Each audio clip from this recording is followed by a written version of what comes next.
من شرور أنفسنا ومن سيئات أعمالنا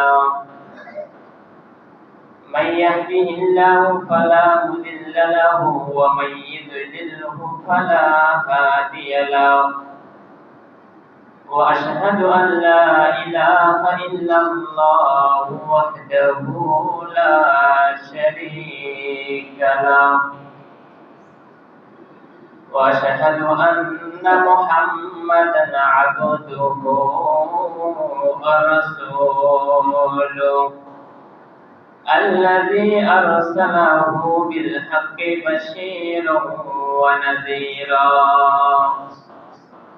وداعيا إلى الله بإذنه وسراجا منيرا أما بعد فأعوذ بالله من الشيطان الرجيم إن الله مع الذين اتقوا والذين هم محسنون الحمد لله প্রশংসা আল্লাহ সুবহানাহু ওয়া তাআলার জন্য, যিনি আমাদেরকে দয়া করে মায়া করে তার 2 রাকাত ফরজিয়া সালাত আদায় করার জন্য খুতবার শুরুতে মসজিদে আসার তৌফিক দান করেছেন। আলহামদুলিল্লাহ। দরুদ ও সালাম বর্ষিত হোক বিশ্বনবী মুহাম্মদ সাল্লাল্লাহু আলাইহি ওয়াসাল্লামের প্রতি। আল্লাহুম্মা সাল্লি আলাইহি আল্লাহুম্মা বারিক আলাইহি।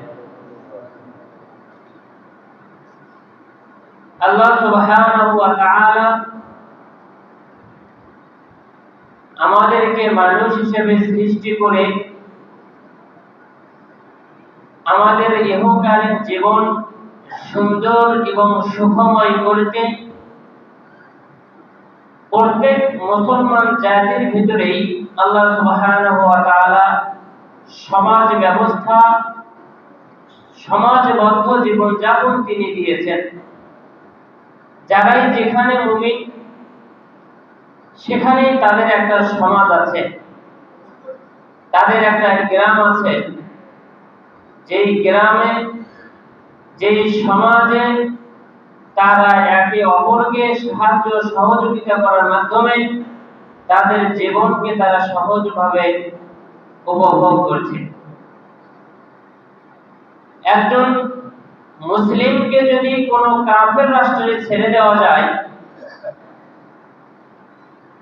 সেই জায়গাতে বিভিন্ন রকমের সুযোগ সুবিধা থেকে সেই ব্যক্তি বঞ্চিত হবে। জামাতবদ্ধভাবে সালাত আদায় না করার কারণে তার নেকি কমে যাবে। জামাতবদ্ধভাবে না থাকার কারণে সে মুসলিম হিসেবে বিপদগ্রস্ত হলে তাকে রক্ষা করার জন্য কোনো মানুষ পাওয়া যাবে না। যেই কারণে ইসলামের একটা বিধান হচ্ছে, কোন কাফের রাষ্ট্রে যদি কোন মুমিনের ইসলাম পালনে যদি বাধা সৃষ্টি হয়, তাহলে সেই মুসলমানকে সেই কাফের রাষ্ট্র থেকে হিজরত করতে হবে, যেন তার ইহকালীন এবং পরকালীন জীবন দুইটাই যেন সহজ হয়। আমরা সেই জামাতবদ্ধ জীবন পেয়েছি, আলহামদুলিল্লাহ। তবে এই জামাতবদ্ধ জীবনকে বিশৃঙ্খলায় পরিণত করে যে সমস্ত অন্যায়, যে সমস্ত পাপ কাজ, তার ভিতরে একটি হচ্ছে গীবত করা, পরনিন্দা করা। পরনিন্দা, গীবত হচ্ছে মানুষের একটা রোগ, যেই রোগের মাধ্যমে সে নিজেকেও সুস্থ রাখতে পারে না এবং আরেকজনকেও সে সুস্থ রাখতে চায় না। গীবতের মাধ্যমে সে নিজেকে ক্ষতিগ্রস্ত করে, যার ব্যাপারে গীবত করে তাকে সে ক্ষতিগ্রস্ত করে, যার সামনে সে গীবত করে তাকেও সে ক্ষতিগ্রস্ত করে। গীবত অত্যন্ত খারাপ একটি অপরাধ। আল্লাহ সুবহানাহু ওয়া তাআলা বলেছেন, ইন্নাল্লাহা মা'আল্লাযীনা তাকাউ। আল্লাহ সুবহানাহু ওয়া তাআলা তাদের সাথে আছেন যারা ভয় করে, যারা তাকওয়া অবলম্বন করে। আল্লাহ তাআলা তাদের সাথে আছেন। ওয়াল্লাযীনা হুম মুহসিনুন। তাকওয়া যারা অবলম্বন করে তারাই হচ্ছে বিনয়ী, তারাই হচ্ছে মুহসিন ব্যক্তি। আল্লাহ সুবহানাহু ওয়া তাআলা বলেছেন, ইয়া আইয়ুহাল্লাযীনা আমানু ইজতানিবু কাসীরাম মিনাজ-যন্ন। হে ঈমানদাররা, তোমরা ধারণা করে কারো সম্পর্কে কোনো কথা বলো না। ইন্না বা'দায-যন্নি ইসম। তোমাদের অধিকাংশ ধারণাগুলো মিথ্যা হয়ে থাকে। ওয়ালা তাজাসসু। এই ধারণাকে কেন্দ্র করে তোমরা কেউ কারো পেছনে গোয়েন্দাগিরি করো না। ওয়ালা ইয়াগতাব বা'দুকুম বা'দা। একে অপরের গীবত করো না। যদি তোমরা গীবত করে থাকো, আল্লাহ তাআলা বলেন, আইয়ুহিব্বু আহাদুকুম। তোমাদের কেউ কি ভালোবাসে ইয়াকুলা লাহমা আখিহি মাইতা, যে তার মৃত ভাইয়ের গোশত খাবে। ফাকারিহতুমুহু। সজ্ঞানে সচেতন অবস্থায় তোমরা তো এটাকে অপছন্দই করো। ওয়াত্তাকুল্লাহ। সুতরাং তোমরা আল্লাহকে ভয় করো। ইন্নাল্লাহা তাওয়াবুর রহিম। গীবত যদি করে থাকো তাহলে তোমরা ক্ষমা প্রার্থনা করো। আল্লাহ তাআলা হচ্ছেন তওবা কবুলকারী, আল্লাহ তাআলা হচ্ছেন দয়াময়। গীবত কি? গীবতের পরিণাম কত ভয়ঙ্কর! নবী করিম সাল্লাল্লাহু আলাইহি ওয়াসাল্লাম তিনি নিজেই বলছেন, লাম্মা উরিজাই বি মারারতু বিকওমিন। যখন আমাকে মেরাজ করানো হলো, আমাকে যখন উপরে নিয়ে যাওয়া হলো, মারারতু বিকওমিন, আমি এমন একটা জাতির পাশ দিয়ে অতিক্রম করছিলাম। লাহুম আযফারুন, তাদের নখ আছে। মিন নুহাসিন, লোহার নখ। এই নখগুলো দিয়ে ইয়াহমিসুনা বুজুহাহুম ওয়া সুদুরহুম, তারা এদের চেহারাকে ক্ষতবিক্ষত করতেছে, এদের বক্ষকে বুককে এরা চিরে ফেলে দিচ্ছে, ক্ষতবিক্ষত করছে। ফাকুলতু, আমি বললাম, মান হাউলাই ইয়া জিবরিল। জিবরিল, এই যে লোকগুলোকে দেখা যায় এরা কারা, যারা তাদের নখ দিয়ে তাদের মুখমণ্ডল, তাদের বুক তারা ক্ষতবিক্ষত করছে? জিবরিল আলাইহিস সালাতু ওয়াস সালাম তিনি বলছেন, হাউলাইল্লাযীনা ইয়াকুলুনা লুহুমান নাস। এই মানুষরা হচ্ছে সেই মানুষ যারা তাদের ভাইয়ের গোশত খেয়েছে। ওয়া ইয়াকুনা ফি আরাদিহিম, আজকে তাদেরকে এই অবস্থায় উপনীত করা হয়েছে। তারা তাদের মৃত ভাইয়ের গোশত খেয়েছে, তারা তাদের সম্মানকে লঙ্ঘন করেছে, তাদের সম্মান তারা নষ্ট করেছে। এরা হচ্ছে সেই ব্যক্তি। আপনি যদি ভালোভাবে উপলব্ধি করতে না পারেন, এটা সামান্য একটা কথা, এই কথার কারণে কিয়ামতের দিনের এই অবস্থা, এই কথাকে বিশ্বাস করতে হবে। নবী মুহাম্মদ সাল্লাল্লাহু আলাইহি ওয়াসাল্লাম তিনি বলেছেন, এ হচ্ছে গীবতের পরিণাম। গীবত করলে কত ভয়ঙ্কর হতে পারে, এটা হচ্ছে তার একটা নমুনা। আল্লাহ সুবহানাহু ওয়া তাআলা বলেন, ওয়াত্তাকুল্লাহ, তোমরা আল্লাহকে ভয় করে চলো। ওয়া'মালু, ভয় করার সাথে সাথে তোমরা আমল করো, জান্নাতের আমল। আন্নাকুম মুলাকুহু, কেননা তোমরা তার সাথে সাক্ষাৎ করবে। দুনিয়াতে ভালো হও অথবা না হও, দুনিয়াতে আমল করো অথবা না করো, দুনিয়াতে গীবত ছাড়ো অথবা না ছাড়ো, তোমাদেরকে আল্লাহর সাথে সাক্ষাৎ করতেই হবে। আবু হুরায়রা রাদিয়াল্লাহু তাআলা আনহু থেকে বর্ণিত, নবী করিম সাল্লাল্লাহু আলাইহি ওয়াসাল্লামের গীবত সম্পর্কে তিনি সাহাবীদের মাঝখানে বর্ণনা করছেন, আতাদরুনা মাল গীবা, সাহাবীরা তোমরা কি জানো গীবত কি? কি কথা বললে কেমনে গীবত হয় তোমরা কি জানো? সাহাবায়ে কেরাম বলছেন, আল্লাহু ওয়া রাসূলুহু আ'লাম, আল্লাহ এবং তার রাসূলই ভালো জানেন। আল্লাহ রাসূল সাল্লাল্লাহু আলাইহি ওয়াসাল্লাম বলছেন, যিকরুকা আখাকা বিমা ইয়াকরাহু, তুমি তোমার ভাইয়ের সম্পর্কে এমন মন্তব্য করবে তোমার ভাই সেই মন্তব্য শুনে খারাপ বলবে। তুমি তোমার ভাইয়ের সম্পর্কে এমন কথা বলবে যে কথাটা শুনে তোমার ভাই মনে কষ্ট পাবে, তোমার ভাই চায় না সেই কথাটা তুমি তার পক্ষ থেকে অন্যের কাছে বলো। এমন কথা যখন তুমি বলবে তখন সেইটা গীবত হয়ে যাবে। উপস্থিত সাহাবীদের মাঝখান থেকে একজন বলছেন, আফারাআইতা ইন কানা ফি আখি মা আকুলু, আল্লাহ রাসূল, আমি যে কথাটা বলবো এই কথাটা যদি তার মধ্যে থাকে তাহলে সেটা কি হবে?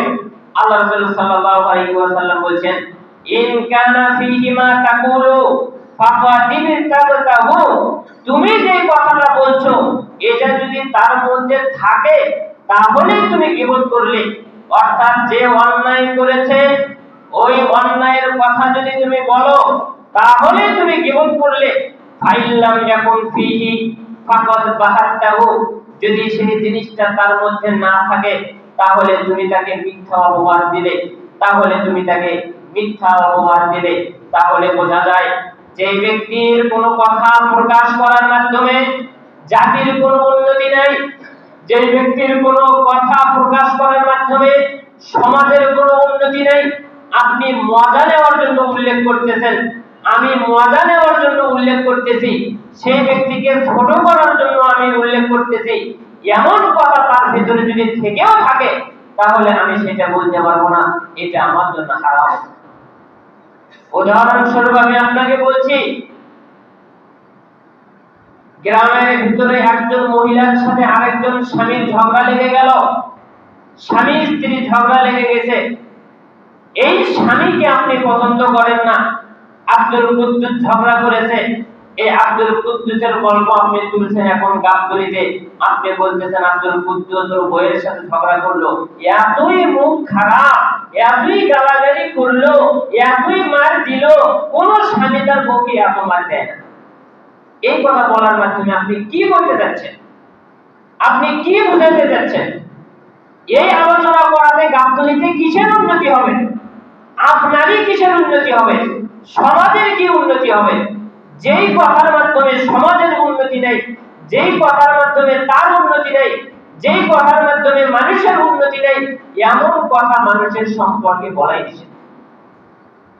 তাহলে টোটাল যেই কথা দাঁড়ালো, যে ব্যক্তি গীবত থেকে বাঁচতে চায় সেই ব্যক্তির জন্য কল্যাণকর কাজ হচ্ছে মানুষের সম্পর্কে তাকে চর্চা একেবারেই না করা, মানুষের সম্পর্কে চিন্তা ভাবনা তাকে একেবারেই না করা। আমি কি করছি, আমি কিভাবে চলছি, এই চিন্তা একজন মুসলমানের ভিতরে সর্বদাই থাকা দরকার। এটা কেমন মৃত ভাইয়ের বস্তু খাওয়া? আমর ইবনে আল-আস রাদিয়াল্লাহু তাআলা আনহু একজন সাহাবী, তিনি বলছেন, আন্নাহু মাররা আলা বারিইন মাইয়িতিন, একটা মৃত খচ্চরের পাশ দিয়ে তিনি অতিক্রম করছেন, সাথে তার সাহাবীরাও আছে। ফাকালা লি বাদি আসহাবি, তিনি তার কতিপয় সাহাবীকে বলছেন, সাগরেদদেরকে বলছেন, লি আইয়াকুলা রাজুলু মিন হাদা হাত্তা ইয়ামলা বাতানুহু, এই খচ্চর খেয়ে একজন মানুষ তার পেট ভরাবে, খচ্চর মৃত বুঝে গেছে, এমন খচ্চর খেয়ে মানুষ তার পেট ভরাবে, এইটা উত্তম। লাহু মিন আইয়াকুলা লাহমা রাজুলিন মুসলিমিন, কোন মুসলমানের গোশত খাওয়ার চাইতে এই মৃত খরগোশ, এই মৃত খচ্চরের গোশত খেয়ে তার পেট ভরানো উত্তম আছে। আপনি কি মনে করছেন একজন মানুষ সম্পর্কে আমি কথা বললাম, এটা তো চামড়ার মুখ দিয়ে বলে দিলাম কি এমন হতে পারে? একটা চামড়ার মুখ দিয়ে আমি কথা বললাম, অমুকের সম্পর্কে আমি কথা বললাম, কি এমন হতে পারে? এই কথাটা আপনি অনুধাবন করেন। আমর ইবনে আস রাদিয়াল্লাহু তাআলা আনহু তিনি বলছেন, একজন মানুষের গীবত করার চাইতে এই মৃত খচ্চর খাওয়া ভালো আছে। মৃত খচ্চর খাবে, তারপরেও একজন মুসলমান আরেকজন মুসলমানের গীবত করতে পারে না। গীবত অত্যন্ত খারাপ একটি জিনিস। গীবতের কথা যখন আপনি শুনবেন, তাৎক্ষণিকভাবে আপনাকে এর প্রতিবাদ করতে হবে, গীবত যেন আপনার সামনে না হয়। এই জন্যই উতাইবা ইবনে আবু সুফিয়ান তার সন্তানকে বলছেন, তার সন্তান হচ্ছে আমর, তার সন্তান আমরকে বলছেন, ইয়া বুনাইয়া, হে আমার বৎস, নাজ্জি নাফসাকা আনিল খনাই, অশ্লীল কাজ থেকে তুমি নিজেকে বিরত রাখো, তুমি সম্পূর্ণটাই বিরত রাখো অশ্লীল কাজ থেকে। কামা তুনাজিহু লিসানাকা আনিল বাযা, তোমার জবান থেকে যেমন তুমি অশ্লীল কথা বলা থেকে বিরত থাকো, এই জবান থেকে যেমন তুমি কোনো অশ্লীল কথা বলো না, এই জবান দিয়ে যেমন তুমি কোনো মিথ্যা কথা বলো না, এই জবান দিয়ে যেমন তুমি কোনো গীবত করো না, অনুরূপভাবে গীবতের আসর থেকে তুমি নিজেকেও বিরত রাখো। যে জায়গাতে গীবত হয় সেই জায়গাতে তুমি থাকো না। কেন? ফাইনাল মুস্তামিয়া শারিকুল কাইল, কেননা যে ব্যক্তি কথা বলে এই ব্যক্তির শরীক হয় যে ব্যক্তি শোনে। যে ব্যক্তি গীবত শোনে এই ব্যক্তি শরীক হয় যে ব্যক্তি গীবত করে তার মতো। যে ব্যক্তি গীবত করে যে ব্যক্তি গীবত শোনে, উভয়ই তারা সমান। এমন একটা অন্যায়, গীবত করতেও ভালো লাগে, গীবত শুনতেও ভালো লাগে। আল্লাহ সুবহানাহু ওয়া তাআলা বলেন, মা ইয়ালফিযু মিন কাওলিন ইল্লা লাদাইহি রাকীবুন আতীদ।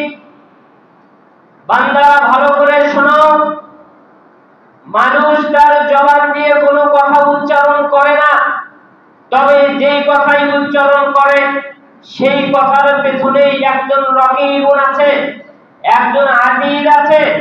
যেই কথাই বলে সেই কথাকেই তার লিপিবদ্ধ করা হয়। সত্য কথা বললো, মিথ্যা কথা বললো, গীবত করলো, নাকি সুন্দর পরামর্শ দিল, যেই কথাই একজন মানুষ বলে সেই কথাই তার লিপিবদ্ধ হয়ে যায়। এই কথা আল্লাহ সুবহানাহু ওয়া তাআলা বলেন। এই কারণে উলামায়ে কিরামের অনেকেই বলেছেন, এই গীবত হচ্ছে নেকিকে ট্রান্সফার করার একটা মাধ্যম। গীবত হচ্ছে নেকিকে ট্রান্সফার করার একটা মাধ্যম। ট্রান্সফার করা বলতে, যদি কোনো ব্যক্তি শিরক করে, এই একটা নেকির কাজ, এত বড় একটা নেকি, শিরক যদি কোনো ব্যক্তি করে তাহলে এই নেকিটা একেবারে ফিনিশ হয়ে যায়, নেকি আর থাকে না। তবে গীবত যদি কোনো ব্যক্তি করে তার নেকি ফিনিশ হয়ে যায় না, তার নেকিটাকে তুলে তার কাছে দিয়ে দেওয়া হয়। আমি মনে হয় আপনাকে বুঝাতে পারিনি। আমার 100টা নেকি আছে, আমি যখন শিরক করব, শিরক করলে আমার 100টা নেকি একেবারে নাই হয়ে যাবে, আমল আমার নষ্ট হয়ে যাবে, আমল আর থাকবে না। তবে আমি যদি আব্দুল কুদ্দুসের যদি আমি গীবত করে থাকি, আমার 100 নেকি বাতিল হয়ে যাবে না, ওই 100 নেকি ধরে আব্দুল কুদ্দুসকে দিয়ে দেওয়া হবে। এই জন্য ইবনুল মুবারক রাহিমাহুল্লাহ তিনি বলছেন, লাউ কুনতু মুগতাবান, আমাকে যদি গীবত করতেই হয়, আমি যদি গীবতকারী হই, তাহলে আমি গীবত করব আমার পিতামাতার। কেন? আমি যদি আমার পিতামাতার গীবত করি, আমার নেকিগুলো সবগুলো আমার পিতামাতা পাবে। অথচ আমরা গীবত করতেছি কার? যে ব্যক্তি আমার শত্রু তার। আমি আমার শত্রুর ক্ষতি চাই, কিন্তু আমি তাকে পরকালে ধনী করে দিচ্ছি, এই ব্যাপারে আমার কোনো খুশি নেই। ইবনুল মুবারক রাহিমাহুল্লাহ তিনি বলছেন, গীবত যদি করে আমার নেকি দিতেই হয়, গীবত করে আমার নেকি যদি ট্রান্সফার করতেই হয়, তাহলে আমি আমার নেকিকে ট্রান্সফার করে আমার পিতা এবং মাতাকে দেব, যারা আমাকে খাইয়েছে, আমাকে বড় করেছে, আমাকে নিয়ে টেনশন করে, আমার পেছনে শ্রম দেয়, আমাকে অর্থ সম্পদ টাকা পয়সা দিয়ে যারা সাহায্য করেছে, আমি আমার পিতা এবং মাতাকে এই গীবতের করার কারণে তাদেরকে আমি নেকি দিয়ে দেব। আব্দুল কুদ্দুস আমার জীবনের শত্রু, অথচ আমি আব্দুল কুদ্দুসের গীবত করছি। আমি মনে করতেছি আমি তার কত বড় ক্ষতি করে দিলাম, কিন্তু সে কিয়ামতের দিনে ধনী হয়ে গেল। সম্মানিত মুসলিম দিনী ভাই, গীবত যখন সামনে করা হবে, তাৎক্ষণিকভাবে সেই গীবত থেকে আপনাকে দূরে থাকতে হবে, তাকে নিষেধ করতে হবে। রাসূলুল্লাহ সাল্লাল্লাহু আলাইহি ওয়াসাল্লাম বলেন, মান যাবা আন ইরজি আখিহি বিল গীবা, গীবতের মাধ্যমে যে তার ভাইকে ধ্বংস হওয়া থেকে রক্ষা করে, গীবতের মাধ্যমে ধ্বংস হওয়া থেকে যে তার ভাইকে রক্ষা করে, কান হাক্কান আলাল্লাহি আই ইউতিকাহু মিনান নার, আল্লাহ তাআলার উপরে হক হচ্ছে আল্লাহ তাআলা সেই ব্যক্তিকে কিয়ামতের দিনে তাকে জাহান্নামের আগুন থেকে রক্ষা করবেন। সুবহানাল্লাহ। এটা কখন? আব্দুল সালাম আমার কাছে আব্দুল কুদ্দুসের ব্যাপারে গীবত করতেছে, এই সময় আমি আব্দুল সালামকে থেমে দিলাম যে তুমি গীবত করো না, গীবত করা অন্যায় কাজ, গীবত করা ভালো নয়, গীবত করলে আমল তার কাছে চলে যায়, গীবত করলে পরকাল ক্ষতিগ্রস্ত হয়, তুমি গীবত করো না। এই গীবত করার কারণে এই কাজ থেকে তাকে রক্ষা করলে আল্লাহ তাআলা কিয়ামতের দিনে আমাকে তার জাহান্নামের আগুন থেকে রক্ষা করবেন। আল্লাহ রাসূল সাল্লাল্লাহু আলাইহি ওয়াসাল্লামের অন্য একটি হাদিস, মান রাদ্দা আন ইরজি আখিহি, যে ব্যক্তি তার সব ভাইয়ের সম্মানকে রক্ষা করে, গীবত করা থেকে হেফাজত করে, রাদ্দাল্লাহু আন ওয়াজহিহি আন-নার ইয়াউমাল কিয়ামা, যে ব্যক্তি গীবত থেকে কোনো ভাইকে দূর করে দেয়, যে ব্যক্তি গীবত সম্পাদিত হওয়া থেকে কোনো ভাইকে দূর করে দেয়, আল্লাহ সুবহানাহু ওয়া তাআলা কিয়ামতের দিনে তার চেহারাকে জাহান্নামের আগুন থেকে দূর করে দিবেন। আমি যদি গীবত করতে না দেই, আমি যদি গীবতকে মীমাংসা করে দেই, আমি যদি গীবত থেকে মানুষকে দূর করে দেই, কিয়ামতের দিনে আমার চেহারাকে, আপনার চেহারাকে জাহান্নামের আগুন থেকে দূর করে দেওয়া হবে। এই জন্যই উলামায়ে কিরাম বলছেন, ইন্নাল ওয়াজিবা আলা মান সামিআ গীবাতান, যে ব্যক্তি গীবত শুনে সেই ব্যক্তির উপরে ওয়াজিব হচ্ছে, আবশ্যক হচ্ছে যে আইয়ারুদ্দাহা ওয়া ইনকির আলা কাইলাহা, অবশ্যই সেই ব্যক্তিকে সেই ব্যক্তি ধমক দেবে, সেই ব্যক্তিকে সেই ব্যক্তি বাধা দিবে যে ব্যক্তি গীবত করতেছে। ফাইনা আজাজা, এই বাধা দিতে যদি কোনো ব্যক্তি যদি সক্ষম না হয়, এমন একজন মানুষ গীবত করছে, সেই জায়গাতে আমি তাকে বাধা দিতে পারছি না। যিনি মজলিসে বসে আছি, মাইকে একজন গীবত করছে, আমি তাকে বাধা দিতে পারছি না। বড় একটা মজলিসে বসে আছি, সেই জায়গাতে গীবত হচ্ছে, আমি তাকে বাধা দিতে পারছি না। যদি কোনো ব্যক্তি বাধা দিতে যদি অক্ষম হয়, তাহলে ওয়াজাবা আলাইহি, তার উপরে আবশ্যক হচ্ছে মুফারাকাতু যালিকাল মাজলিস, ওই মাজলিস থেকে তাকে বিচ্ছিন্ন হতে হবে। ওই মাজলিসে তাকে আর বসে থাকা যাবে না, কোন বৈঠকে তাকে আর বসে থাকা যাবে না। গীবতকে যদি সেই ব্যক্তি রুখে দিতে না পারে, গীবতকে যদি সেই ব্যক্তি বন্ধ করতে না পারে, তার জন্য আবশ্যক হচ্ছে ওই গীবতের মজলিস, ওই গীবতকারী ব্যক্তির কাছ থেকে তাকে দূরে সরে যেতে হবে। সর্বশেষ কথা যেটা, আল্লাহ সুবহানাহু ওয়া তাআলা গীবতকারী ব্যক্তিদেরকে পছন্দ করেন না, তাদের পরিণাম অত্যন্ত ভয়ঙ্কর। গীবতকারী ব্যক্তি সমাজের জন্য অনিষ্টকর, গীবতকারী ব্যক্তি নিজের জন্য ক্ষতিকর, গীবতকারী ব্যক্তি যার নামে গীবত করে তার জন্য ক্ষতিকর, গীবতকারী ব্যক্তি যার সামনে গীবত করে তার জন্য ক্ষতিকর, গীবতকারী সবার জন্যই ক্ষতিকর। আল্লাহ সুবহানাহু ওয়া তাআলার কাছে দোয়া করি, আল্লাহ তুমি আমাদেরকে এমন বান্দাদের অন্তর্ভুক্ত করো আল্লাহ যারা কোনোদিন গীবত করেনি। আল্লাহ তুমি আমাদেরকে গীবতকারী হওয়া থেকে আল্লাহ তুমি হেফাজত করো, গীবতকারীর সম্মুখে পড়া থেকে আল্লাহ তুমি হেফাজত করো। আমাদেরকে নিয়ে কেউ গীবত করুক, আল্লাহ তুমি এখান থেকে আমাদেরকে হেফাজত করো। আল্লাহুম্মা আমিন।